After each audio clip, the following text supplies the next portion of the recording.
Hello everyone. In this video, we'll be looking at how we can use Cursor for our development work.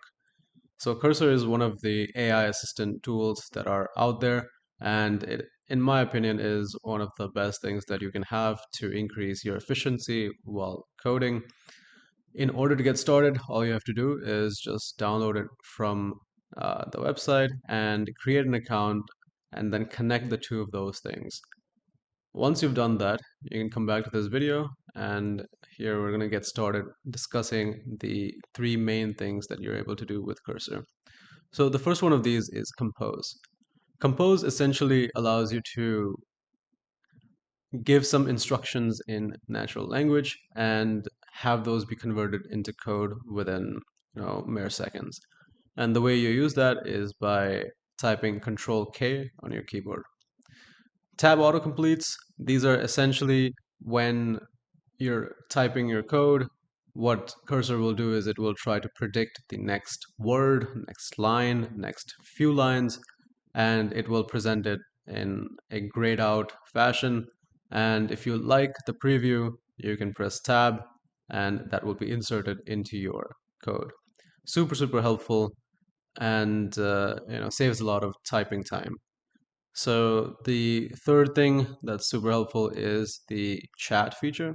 The chat feature is accessible by doing Control L, and when you're using the chat feature, what you can do is you can do a lot of debugging. So you can just insert the error that you're getting, and it will try to look through your code base and the file that you're currently on to figure out what's going wrong. You can also sort of get a tutorial on how to add new functionalities that you might be looking to add.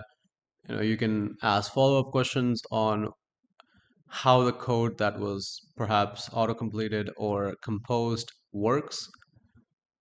And there's a lot of other things you can do as well. Let's get started and take a look at what those things are. So without further ado, let's go over to our cursor. Now in Cursor, we're going to just create a sample HTML file, and what we're going to do is we'll just do Control K. And if you guys remember, the project for this course is to create an options backtesting platform. So we'll just create a sample front end for the main page, and the front end is just going to be an input form with a few fields that are going to help us get some sort of a backtest information on a specific ticker for a specific option. All right, so I'm going to ask it to make me a 7 input form with a submit button. I want it to look nice with a dark blue palette and clean styles. I'm also going to give the input fields. So the input fields are going to be start date, end date, the expiry date, the strike price, the call or put option. So this is basically selecting whether what we want is a call or a put option, and the chart time frame. So what the time frame of the chart is going to look like. And I think that's it. Let me also make it so that this comes in 2 columns. Please arrange in 2 columns. All right, let's take a look at what it's able to do for us here. You can see already it's inserting it line by line. And the reason why this whole thing is shaded in green is because this was the new code that was being added. So one thing that I'm going to do before accepting is that make sure that this comes inside an HTML document structure, because currently we just have a style tag and a div tag. So in the follow-up instructions, I'm just going to write, please put this inside HTML doc structure. And voila, you can see that we have the doc type, we have HTML, we have the header tags, we have our viewport meta tag, and let's see if it's closing it out correctly. And you can see it's closing it out correctly as well. All right, so let's accept that. And let's take a look at what it has created for us. Okay. Okay, that's not bad. It's not bad at all. Some of the padding and the formatting is a little bit off, but otherwise it looks okay. If I select something and do submit, it's got some form validation. Let's get rid of that because it makes testing a little bit harder. So let's just go over here and ask it to change the code a little bit. I'm doing Control K again. And here I'm just going to say remove form validation.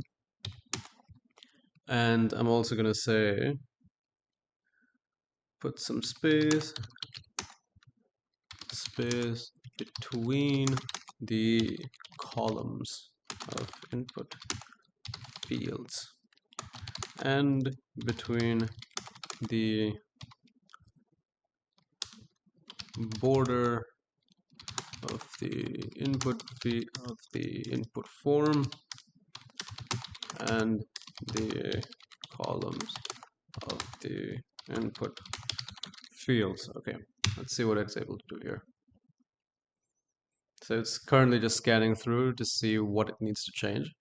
And here you can see the red is going to be the lines that are going to be removed, and then the green are going to be the lines that are going to be added.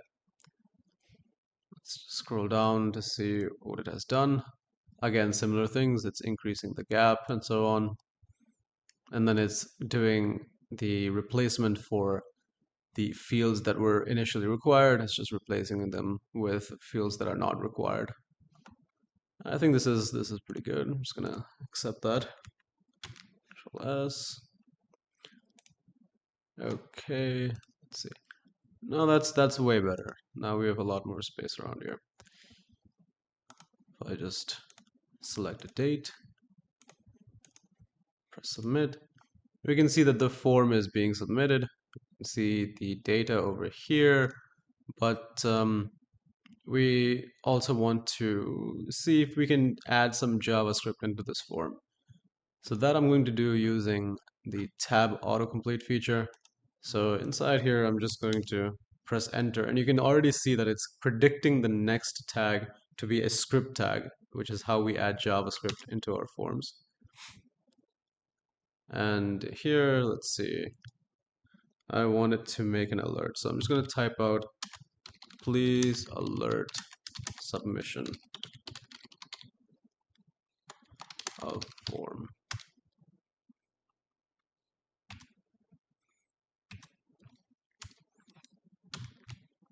Let's take a look at what this is able to do.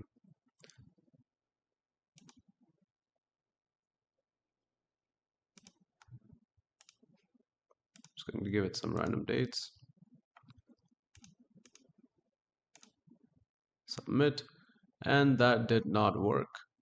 Let's take a look at why that is the case.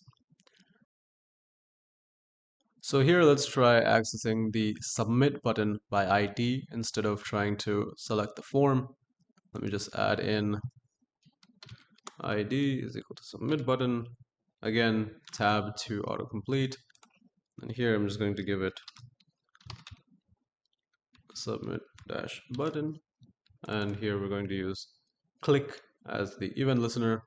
And here we are preventing the form from submitting, so it's not going to reset all of the data. And here we have the alert. So let's take a look at how this ends up working. All right, so here we have our submission. Now, this just goes to show that even though you can do a lot of things with the AI assistant, sometimes you do need to change things around to make sure that your code is working. And that's the whole reason of understanding how things work at a deeper level so that when you do need to do some debugging or fixing, you can actually carry that out. All right, so this is quite impressive. It's generated an entire input form for us, and it's there to help us at every step as we're writing code. It's filling out what we want or what we might want to do next. Let's also test out the chat functionality. And in order to do that, I'm just going to create another file. This time we'll create a Python file. And here I'm going to do Control L.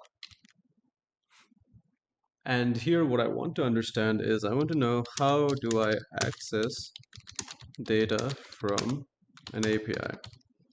This is super useful on the server side because you would be wanting to access data from API endpoints that you have and sending that to the front end so that it can be displayed or manipulated. So here you can see that it's generated a full tutorial of how we can connect to an API. So first you would have to install the requests library. Most likely already have this, so I'm not going to carry out this. But if you don't have it, then you just need to copy this and paste it inside your terminal. And scroll down a little bit. So here it's given you a sample function. You can essentially just copy paste this, change out the URL, and add in some of the authorization that's necessary, and this should work correctly for you. Let's see what else it has. So here it is creating a real example out of it. So I guess this is a joke API, and yeah, it looks like it's got a random joke. So let's just copy this and add it into our code. Press Control S, and let's see what happens. So I'm going to do cd into my folder, and then I'm going to execute this Python file.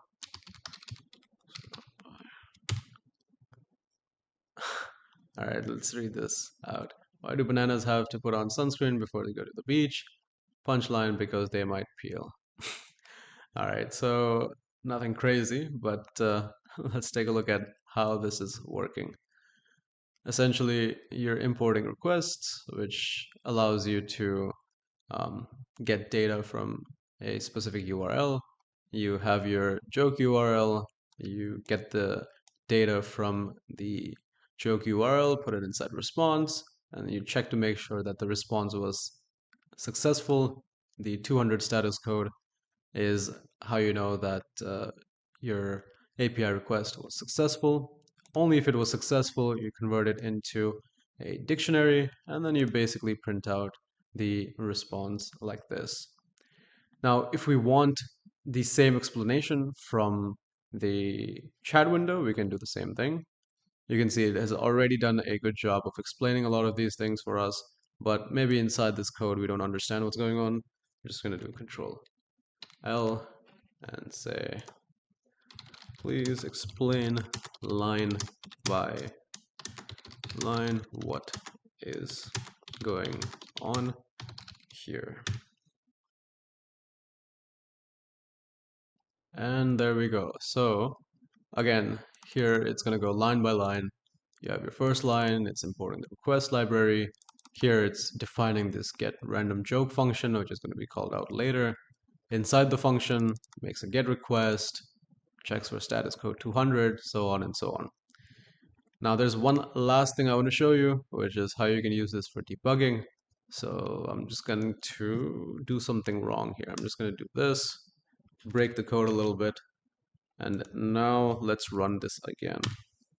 You can see that it's got some little bit of error here.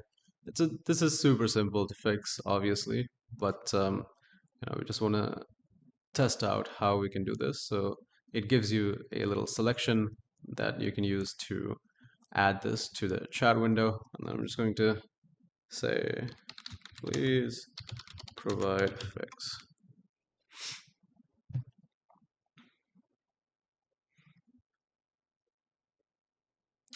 And there we go. It says there's a unclosed parenthesis around here. And sorry, here we go. This is where it has done the change. We click apply.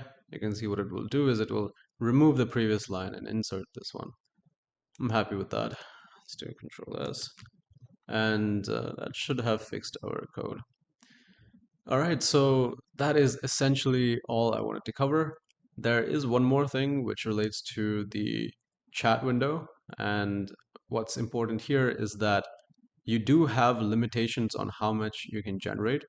So if you're using the fast models, you have, I think, a 500 limit of how many you can generate. And this is only if you're on their pro plan or the paid plan. I think non-paying users do not even have access to the fast models. I could be wrong about that, but I think that is correct. And if you do run out, you can switch to some of the slower models over here. And let me just show you how you can check that.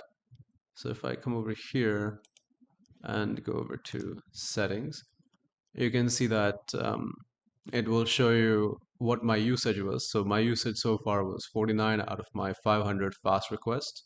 And this is for the premium models like GPT-4, 4.0, Cloud 3.5 Sonnet. Now, if I use something simpler like the 4.0 Mini or the Cursor Small, then this apparently has no limit, but it takes more time for it to generate. So that's just the trade-off that you have. So what I usually do is I just use as much of this as possible until I run out and then switch over to the smaller models.